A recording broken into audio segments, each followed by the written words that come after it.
I'm here to tell you something right now involving Paolo, Banchero.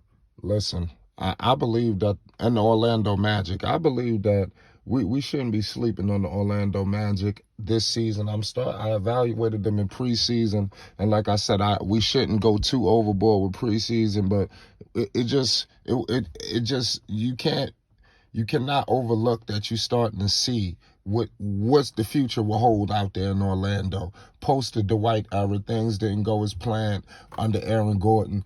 Trust me, this guy Paolo Banchero at 6'10" is the ideal threat in this league, and wait till this man continue to develop his craft. The number one overall pick from Duke. The kid averaged 17 points per game at Duke, 7 rebounds, 3 assists. A lot of people were kind of confused when Orlando went this route in drafting Paolo Banchero because everybody was caught up in Jabari Smith Jr. He ended up going to the Houston Rockets, but I mean, that's neither here nor there. Orlando, they was able to evaluate. That's why it's good to have that number one overall pick, because they were able to evaluate the situation. Listen, Orlando, we all know they're at the bottom of the pool pit when you're discussing not even just the East, just NBA basketball. They're a laughing stock. They're severely overlooked. They're at the bottom of the pool pit. Last season, they finished at the very bottom of the Eastern Conference. The Detroit Pistons, they finished with 23-59. I would think that was the worst record in basketball from the Orlando Magic. Let me double check that they have the worst record in the NBA. What their team out? No, the Houston Rockets did. So they were the second worst team in basketball, the Orlando Magic. But like I stated before, I'm starting to see what's happening. I like what's going on with the players that's on the team that's going to be surrounded Paolo. I'm starting to make sense. They made some great picks in the Cole Anthonys of the world. What's my other man's name? Franz Wagner, Bamba, Jalen Suggs. They traded for Wendell Carter. Wendell Carter is a problem. He's going to fit perfect when you discuss it next to a 6'10". And Paolo, he's going to grow. He's still a kid. Wendell Carter, he was moved in the Vucevic deal. Wendell is averaging 15 points per game on 52% shooting, 32% from the three. So he is trying to step his game out to the three-point line. Also grabbing 10 rebounds. That's nothing to understate. 2 assists. He's doing this thing. Back to the guy who I think that we need to really keep our eyes on this season, and this is kid Franz Wagner. He went out there he was in FIBA play this summer. So when guys are playing for their countries and the Olympics, you usually see a carryover. And that's what I'm expecting from Mr. Franz Wagner, a serious carryover coming this season. Franz Wagner, last season, as a rookie, he averaged 15 points per game on 46% shooting from the field, 35% from three. So you clearly see, a player, and he's 6'10". So where I'm stating here is I can see Orlando Magic just being oversized just about at every position, creating, serious problems, for the defense, especially when you got guys like Cole Anthony, where you might look at him as undersized. Cole Anthony is 6'3". He's a point guard. He played 2 seasons. He's going into his 3rd. We all know the son of the great Greg Anthony. Cole, he put up 16 points per game on 39% shoot from 39% from the field, 33% from 3, 5 rebounds and 5 assists. This kid, Cole Anthony, is going to be a player. Some people thought the New York Knicks should have drafted him back in that draft, but they clearly pivoted and went in a different direction. But it is what it is at the end of the day. The Cole Anthony went 15th in that draft. The Knicks, I believe, they went with Obi Toppin. So let's see how it all works out for him. Cole Anthony definitely brings that fire, and I think he's going to be a good point guard, of the future, out there in Orlando, especially next to guys like Paolo.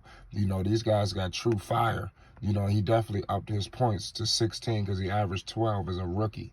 Jalen Suggs, we all know what's going on with him. Who knows? I think the Gonzaga product, the 5th overall pick, I think he's injured at the moment. So I'm not sure what they're going to get from him next season or how much time he may miss. But I do know that he averaged 11 points per game on 36% shooting from the field, 21% from three. They need to pick that up on 3 rebounds and 4 assists. You know, he's 6'5". So Suggs, he could probably pretty much play both positions at the point and the two. You know, he's got to definitely up his game. You know, just get healthy. You know, up that three-point percentage. You have to do that, especially when you got guys like Paolo, Cole Anthony, things of that nature. Jonathan Isaac, he went through all of the turmoil, you know, a season ago with all of the situation. You know, who knows if we're going to see him again. But the last time we seen him, he averaged 11 points on 47% shooting from the field, you know, and 6 rebounds. So we want to hope that Jonathan Isaac will be ready to go this season, you know, in my humble opinion. I think that's what everybody wants to know. And because if he is ready to go, I think that Jonathan Isaac, he's going to bring a different level, you know, to the table. So let's see what happens. They also got Mo Bamba. Everybody's high on Mo Bamba out in Orlando. You know, this kid is a problem too. This guy is 7 foot with a 7'10" wingspan. Do you see where I'm trying to explain to you? These guys are just they're a problem. You know, this guy right here, last time we seen him a season ago, he averaged 10 points on 48% shooting from the field, 38% from three, 8 rebounds and 1 assist. You know, and he's 24 years old from Harlem. You know, shout out to my man Mo Bamba. You know, this guy's a problem. I mean, he just got to continue to develop. You know, and they got Bobo. They done picked up Bobo. Who knows what they're going to do with him, because Bobo, he been bouncing around the league. You know, he, like I said, we just don't know what his future will hold. You know, when he played with Denver, you know, 2 points, 55% from the field, 25% from three.